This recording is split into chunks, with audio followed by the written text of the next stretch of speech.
What is going on, beautiful people of YouTube? Welcome back to the channel.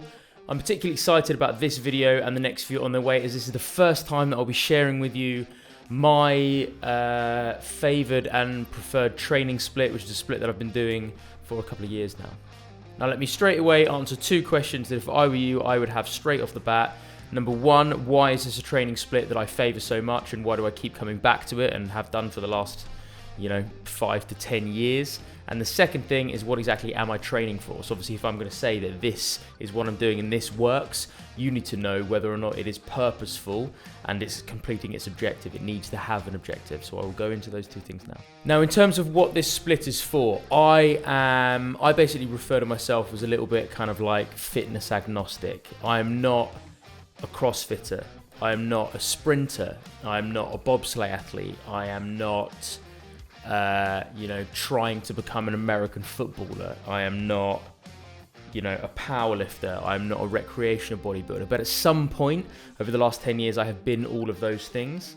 And right now, I'm kind of a weird, splice and hybrid of all of them. So to answer that question in as much of a grand term as possible, I want to be the best all-round athlete that I can be, developing all of those components of fitness like strength, power, speed, agility, working on my kind of long-term steady state capacity, working on my ability to chip away and recover quicker.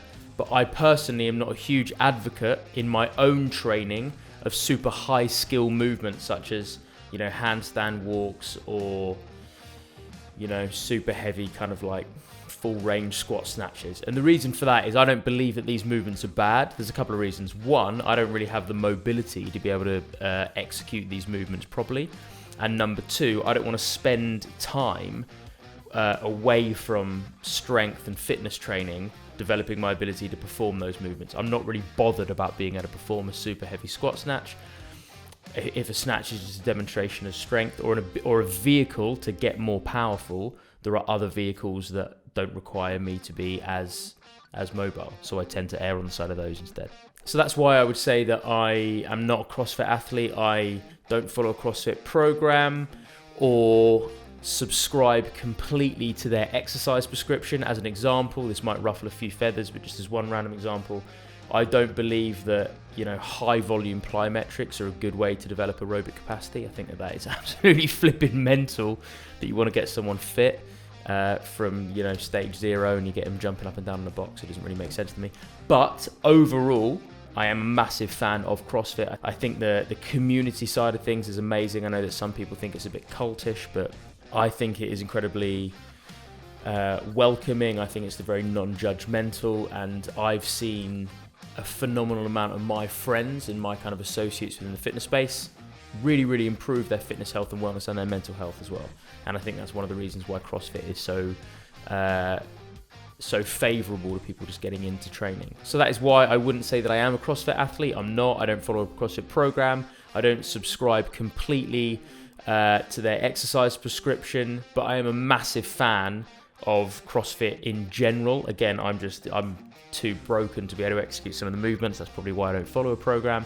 But I do share the same objective as the one that kind of CrossFit lays claim to, which is to develop all components of fitness without having any detrimental effect on any of the others. So you develop them all together, and you're developing your ability to basically become a better all-round athlete. To again develop that fitness, that strength, that speed, that capacity, and have those foundations, that bedrock of basic strength, conditioning and athleticism, so you can, as well as possible, turn your hand to anything and at least have a good foundation in that. In regards to why I've been on the split that I'm on, which again I'll share with you in a minute, for the last kind of 10 years, is I've messed around with a couple of things and I keep going away and trying different programs. I've done hypertrophy clusters, which I was a big fan of actually. I've done a Marcus Philly functional bodybuilding program, Jeff Nippard's program. I've done some March and Athletic program, their performance program, which was good. But I keep coming back to this particular split, A, because I believe it's just kind of rooted in science, and B, it just seems to work so well for my body. And that is a testament to this program, that I keep going away to try other things, to find something new. And I do that for a couple of months, but I keep coming back to this. It just seems to work so well for my performance, my physique, my feeling of kind of overall health in and of myself. There's no point, being able to smash it on comp day and looking good if generally on a day-to-day basis you're walking around tired and sore. So it's good for my performance, it's good for my physique, it's good for my general feeling of health and just feeling of readiness. So without further ado, the split is as simple as lower body, upper body, conditioning and capacity work. And then either, I think I said this in one of my videos recently, either I have a day off, depending on how my body's feeling, or I go through that cycle again. So it's either 3 days on, 1 day off, or 6 days on, 1 day off, depending on how far I am out from a competition maybe, or just generally how my body's feeling at the time. So obviously that in and of itself is not that much of a revelation, but what you do within those sessions, how you structure a lower body workout and what needs to be included in that, the same for upper body and the same for capacity, is exactly what I'm going to be covering in the next couple of videos. And today, let's kick it off with lower body. Now, the foundations of my lower body program are definitely rooted in, and in my opinion, shouldn't be too dissimilar from, a program written by a guy called Joe DeFranco, who's a strength and conditioning coach over in the States, over in New Jersey. And he wrote a program called West Side for Skinny Bastards, which basically, West Side Barbell being Louis Simmons' powerlifting gym in Ohio. It's probably the most prolific powerlifting training center ever. They've created some of the best powerlifters ever. Joe DeFranco basically wrote a strength and conditioning program, so more along the lines of athletic development rather than just pure strength, but based on that same kind of template. And according to this line of thinking, guys, you can vary the most common variables such as reps, sets, rest interval, tempo. You can add some banded work in there, pause work, etc., etc. So all the little tweaks and all the little nuances can be applied to the 3 main components that you need for a lower body session. So all of those things can be tweaked, but the 3 main components must stay in place, and they are basically the 3 sections of a lower body session, the 3 things that need to be kind of ticked in the box and need to be completed. The first component is almost kind of in a weird way the most boring one, because it's just not really that surprising, is a main lower body compound lift. So anything along the lines of squat, front squat, Zercher squat, or trap bar deadlift are kind of my favoured 4 because of the placement of the bar and because of the movement pattern, basically. And the way that I smashed that out in my session yesterday, which you guys are watching now, is obviously, being the annoying weirdo that I am, I decided to make it a little bit more tasty. So what I did is I put a little bit of a complex together, and I was doing an ascending 3, so 3 front squats followed by 5 back squats. So basically 3, so unrack, do your 3 heavy front squats, or heavy for me, you guys might find it a little lighter. Rack the bar no more than about 10 to 15 seconds, and then back rack it, step out, and repeat for 5. So basically it's kind of like a little bit of cluster work, kind of a little complex because they're 2 different exercises. You do get a bit of a break between, but 10 to 15 seconds should be about right. And sticking to that rep scheme, the West Side for Skinny Bastards program basically says, because you don't know how your body's going to be doing that day, the ascending bar method is basically keep adding weight until you find your 3 front squats, 5, that cluster, you find your maximum weight for that particular cluster at that particular rep range. 130 it was for me. This is literally 2-3 days after the National Fitness Games in London. And I'm still feeling a little bit beaten up, specifically in the quads and in the back, actually. So this was, front squats for me were a little bit kind of touch and go for a moment and a little bit sketchy. But 3 front squats on 130, rack the bar, and then 5 back squats, and the back squats felt fine. But I decided to leave it there. I could have gone up to 140, but I just decided to be safe on this occasion. So that's the first bit, guys, the ascending bar method. That should take anywhere between 20 and 25 minutes. Usually for me, that's what it takes. And the second component is this, a unilateral exercise. We think unilateral, one side, obviously lower body, so a single leg movement. There are loads of different variations for this. You can do step ups, you can do lunges, which are my 2 favorite ones. And exactly for that bloody reason, that is the reason that I never really do Bulgarian split squats, because they're flipping horrible. So I decided to do it today because I want to work on my weaknesses and develop, again, a more all-round ability. And also, for me, my lactic tolerance isn't that great. Lunges and step-ups will fill your quads with a little bit of lactic, but these split squats, there's going to be a lot more of that. So what I decided to do, again, being a little bit of a weirdo and a little bit kind of overly enthusiastic, I decided to do a little bit of contrast training with this. So as you can see, gripping onto the dumbbells, keeping my rear foot upraised in a box, and all of my weight as much as possible is going through that front foot, right? So that back foot is doing as little as possible, guys. It's purely there just to keep a bit of balance, but you do not want to be kicking off that back foot. That's why we don't dig our toe in.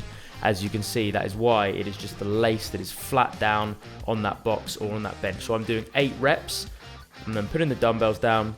Again, similar to the front and back squat complex, I'm giving myself no more than about, maybe 10 to 15 seconds, and then I'm doing 8 single leg tuck jumps, again putting all the weight through that front leg. It's super easy to cheat on this, guys, so you have to be strict. So 8 weighted and then 8 jump, and then you move to the other leg. So from when you do the weighted ones on one leg to then the jump on the same leg, there's no more than about 10 to 15 seconds. So 8 and then 8 jumps, and then go to the other leg, 8 and 8 jumps, and then that's effectively 1 set. So 3 rounds of that with about 2-minute gap between is perfect for the unilateral component of this session.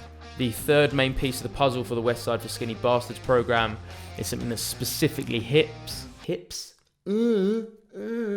specifically hits a hip extension movement. So again, you've got the conventional stuff, guys. You've got deadlifts, you've got RDLs. I would say probably better for this actually, because it is, there's no movement in the knee. It's purely that. You've got some kind of resisted kettlebell swing. You've got good mornings. I decided to do a glute bridge. Again, it's not that I'm not a massive fan of them. To be completely honest, I don't know if this resonates with you, just on a little bit of a tangent now. I'm flipping lazy when I train, and I don't like doing more setup than I have to. So the idea that I have to take a barbell over, get the bench ready, get all the plates ready, I'm just bloody lazy. And yesterday I decided not to be lazy, and I decided to pull my finger out and actually do the work, which is one of the reasons I did this particular exercise. So I did glute bridges yesterday. One of the other reasons why I'm a massive fan of this is when you're doing anything along the lines of a deadlift or an RDL or a good morning, once you're basically standing up and your hips are fully extended and you're at the top of the movement, the glutes can switch off, right? Because the bar's basically, the weight of the bar is going straight down through your body, so the glutes don't have to contract anymore to either push you in that position or keep you there. Glute bridges is a very similar movement, but we turn ourselves 90 degrees. Gravity only works one way, right? So at the top of the movement, at the top of a glute bridge, your glutes are still having to work incredibly hard to keep you in that fully extended position. Hopefully that makes sense. That's one of the reasons that I'm a huge fan of this exercise, and that's also one of the reasons that whenever I do glute bridges, I think pausing at the top, especially having a good 5-6 second pause. So this for me was a set of 8 up. I don't go all the way down, I go just above, so because I don't want to lose that tension.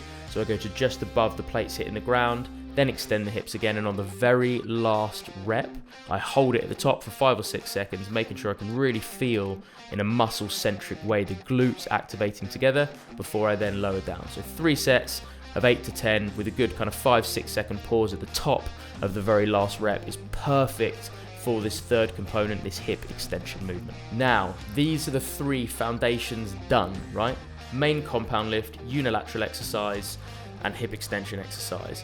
And the way that you manipulate the reps, sets, rest interval, tempo, etc., you can change all of those things around, basically to develop either strength, kind of speed and power, or purely some functional hypertrophy, kind of functional bodybuilding stuff. Or if your program is anything like mine, doing a little bit of all of them. But for me, and one of the main takeaways I really hope you get value from in this video today, is that I've actually added a couple more levels onto that program. Let me explain.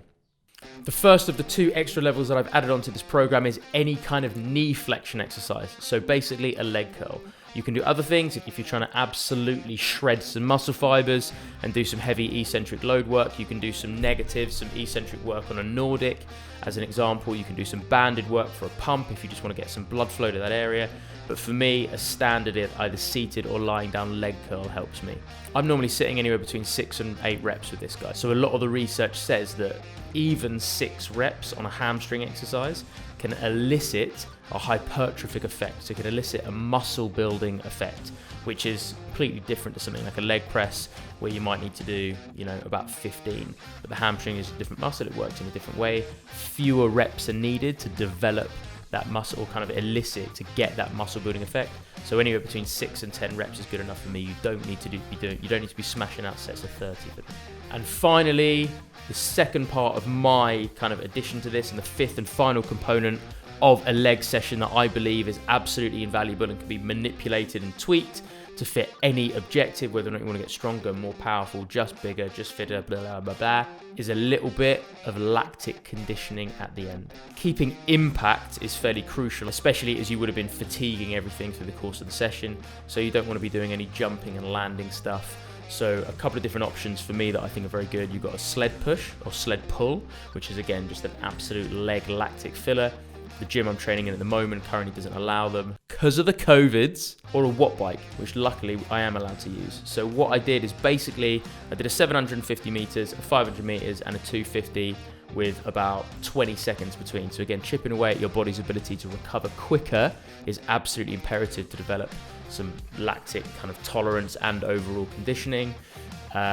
And my legs were flipping killing me still after the weekend. So these weren't as quick as I would have liked, but I just think a little bit of lactic work at the end is a really, really good way to, you know, flood that body part with even more blood flow, which again is just going to help with kind of like shuttling proteins, growth hormone production and release, etc. So I just think it's a really, really, really good way to just finish off the session and finish yourself off in the session. So to summarize, we have our main compound lift, we have a unilateral, so single leg exercise, we have a hip extension exercise, we have a knee flexion exercise, and we have some kind of lactic and aerobic conditioning work, capacity work to finish off with. That is my leg session. I do believe that you can manipulate all the variables to ensure that that works for you, and whatever your objective may be, if you have a singular objective, so just strength or just power or just bodybuilding, etc., or whether or not you are like me and the vast majority of people I speak to in the fitness space at the moment, which is a mixture of all of them, I really, really think if you stick to those 5 components, you can literally do that every single lower body session for 10 years, and you can still mix all the other stuff up, but you'll never reach a plateau. You'll just keep pushing through. And it's a huge claim, but I think it's gold. And I think you keep those 5 staples of a lower body session in your lower body session, and you'll just continue to get stronger, continue to become a better athlete. Really hope you did get value from this, guys, and enjoy it. For more education and information on how I structure my upper body sessions and my Metcon sessions, you're going to have to do the flipping obvious and press that subscribe button, please. Have an amazing day, guys. Looking forward to seeing you for the next one. Peace out for now.